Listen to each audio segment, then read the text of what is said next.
संपूर्ण प्रभुत्व संपन्न भारत को एक संपूर्ण प्रभुत्व संपन्न समाजवादी धर्मनिरपेक्ष लोकतंत्रात्मक गणराज्य बनाने तथा उसके समस्त नागरिकों को बोलो तेरा मिशन अधूरा, बोलो तेरा मिशन अधूरा। जय जय जय भीम, बोलो सावित्री जय भीम।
ओजस्वी हो, जिसके कर कण में शक्ति हो, मन में वीर भगत सिंह राजगुरु सुखदेव सिंह देशभक्ति हो, सद्बुद्धि जिसके पास रहे, सद्बुद्धि जिसके पास रहे, उत्साह हमेशा उसका खास रहे, करुणा का जिसमें भाव रहे और जो सबके लिए ही संभाव रहे और जो मातृभूमि से ही प्यार करे और सत्य का ही संचार करे, जिसमें कलाम सी बुद्धि हो, जो मिल्खा सिंह सा जिद्दी हो, जिसमें कलाम सी बुद्धि हो, जो मिल्खा सिंह सा जिद्दी हो, जिसमें ज्वाला सी याद भी हो, जिसमें ज्वाला सी याद भी हो और बाबा भीम सा त्याग भी हो, बाबा भीम सा त्याग भी हो। और ये जो विकसित भारत की सीढ़ी है, ये जो विकसित भारत की सीढ़ी है, वो महज आज की युवा पीढ़ी है, वो महज आज की युवा पीढ़ी है। नमस्कार, मैं इस वक्त मौजूद हूँ उदयपुरा के भाड़ौन में, जो कि नर्मदा क्षेत्र में पड़ता है, लेकिन मैं यहाँ पर मौजूद हूँ, शायद मुझे जन्नत महसूस हो रही होगी। यहाँ पर बच्चों, यहाँ के स्थानीय बच्चों द्वारा एक कार्यक्रम का आयोजन किया गया था, जिसका नाम डॉक्टर भीमराव अंबेडकर जयंती थी। और ये कार्यक्रम पूरा हैंडमेड था, यानी बच्चों ने उसमें पूरा सहयोग किया था। लेकिन ये कार्यक्रम कहाँ तक कितना खास है हम बता सकते हैं, क्योंकि हमारे बीच जो मुख्य रूप से यहाँ पर अतिथि मौजूद हैं, वो कहीं ना कहीं बहुत दूर से चल के आए हैं। आइए हम उनसे थोड़ी सी बातचीत करते हैं कि वो कहाँ से आए। दीदी, क्या नाम है आपका? मेरा नाम कुमारी प्रियंका है। कहाँ से आए? भोपाल से हम लोग आए हुए हैं और युवा छात्र संघ का प्रदेश में हम नेतृत्व कर रहे हैं और संपूर्ण मध्य प्रदेश में युवा और छात्रों के लिए शिक्षा जागरूकता की मुहिम के साथ साथ सामाजिक शैक्षणिक रूप से जागरूकता। आप भोपाल से आए हैं, काफ़ी दूर से आए हैं और ये समय रात का है, आप कैसा महसूस कर पा रहे हैं यहाँ पर? बहुत ही सुकून महसूस हो रहा है इस वक्त हमें। और अगर सच कहूँ तो आज बहुत अच्छा लग रहा है जब हम यहाँ आए ग्रामीण अंचल में, वहाँ से कई गाँवों से होते हुए हम लोग सभी से सामाजिक परिवारजनों से मिलते हुए आज उदयपुरा तहसील के ग्राम बाड़ौन तक यहाँ पे पहुँचे हैं। जब हम यहाँ आए तो यहाँ का जब हमने भोजन किया सबके साथ बैठकर, यहाँ बातें की, चर्चा की, और यहाँ जैसा कि आप देख पा रहे होंगे, यहाँ पर इस पंडाल में हाथों से लिखी हुई यहाँ तख्तियाँ टंगी हुई हैं विद्यार्थियों की, तो देखकर बहुत अच्छा लगा। वैसे अगर देखा जाए तो आज के के समय में प्रदेश में ज़िले में तहसीलों पर बाबा साहब की जयंती मनाई जाती है, लेकिन आज जब यहाँ ग्राम में आए और इस कार्यक्रम में उपस्थित हुए तब जाकर यह वास्तविकता से महसूस हुआ कि आज आवश्यकता हमें गाँव में जयंती समारोह मनाने की है। अगर हमें इस समाज का, इन छात्रों के भविष्य को बेहतर करना है और बाबा साहब की जो विचार हैं उन्हें इस पीढ़ी तक पहुंचाना है। बाबा साहब के छाया चित्र वितरित करने का क्या कारण है? बाबा साहब हमारा एक अभियान है, हर घर अंबेडकर, घर घर अंबेडकर।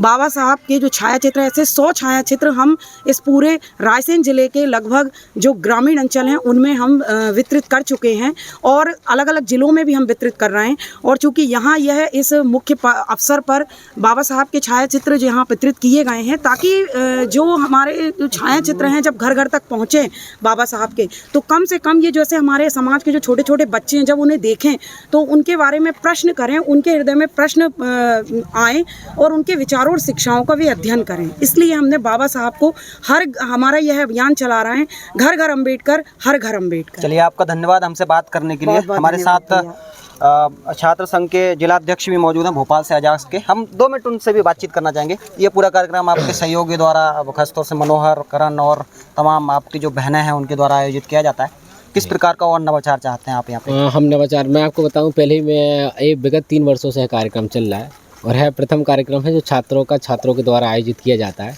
और हमारे द्वारा निरंतर प्रयास किया जा रहा है कि हम छात्रों को जागरूक करें, क्योंकि जितने भी कार्यक्रम होते हैं सारे लोग मंचों पर स्पीच देते हैं, भाषण देते हैं, पर हम भाषण और संदेशों से ज़्यादा हम चाहते हैं कि बच्चे खुद आएँ, खुद आगे निकले, खुद आगे बढ़े। उसके लिए हम प्रयास कर रहे हैं। अब तक क्या आपने 3 सालों में यहाँ पर नवाचार किया? बच्चों को कितना तैयार किया है? मैं आपको बताऊं, क्योंकि मैंने इतनी एक्सपेक्टेशन नहीं की थी, क्योंकि मेरे पास इतना समय नहीं रहता, मैं बहुत ही कम आ पाता हूँ। अब मैं जब भोपाल से, क्योंकि मेरे पास 1 दिन का टाइम था, मेरे फाइनल एग्ज़ाम भी आ चुके हैं, पर जब मैंने इस बार सोचा था कि बच्चे कार्यक्रम कर लेंगे, पर उन्होंने बोला कि भैया आपको आना पड़ेगा। जब मैंने आकर देखा, क्योंकि हमारे पास सिर्फ 1 दिन था और 1 दिन के अंदर ये पूरा टेंट से लेकर पूरे कार्यक्रम से लेकर यहाँ पर होममेड जितनी भी तख्तियाँ टंगी हुई हैं, जो शिक्षित बनो, संगठित से लेकर नशा शिक्षा युक्त, नशा मुक्त हो समाज अपना, ऐसी तख्तियाँ छात्रों के द्वारा बनाई गई हैं, बहुत शानदार हैं। और मुझे पूर्ण विश्वास है कि आगे ही ऐसे छात्र निरंतर आगे बढ़ते रहेंगे। महिलाओं, सबसे पहले तो आप सभी को जय भीम। और मैं महिलाओं को यही संदेश देना चाहूँगी मेरे माध्यम से कि शिक्षित रहो, संगठित रहो और संघर्ष करो। पहली बात तो ये है कि जो ग्रामीण अंचल की जो महिलाएं मतलब की होती है, वो बच्चियों पर मतलब इतना ज़्यादा पढ़ाई पर ध्यान नहीं देती। उनका मतलब कि मानना ये है कि घर का तुमको काम काज मतलब ये सब रोटी बनाने तक, इसी में तो पढ़ाई, बच्चियों की पढ़ाई पर इतना ज़्यादा ध्यान नहीं दिया जाता। तो मैं उन्हीं को ये संदेश देना चाहूँगी कि वो अपनी बच्चियों को काम से हटाकर, काम भी मतलब कि वो करती हैं बट उससे हटाकर ज़रूरी है ज़्यादा, वो है शिक्षा। उनको शिक्षा दे, शिक्षा से ही वो अपना मतलब कि बदल सकती है खुद को और बेहतर कर सकती है। ज़्यादातर मतलब कि शिक्षा के बिना कुछ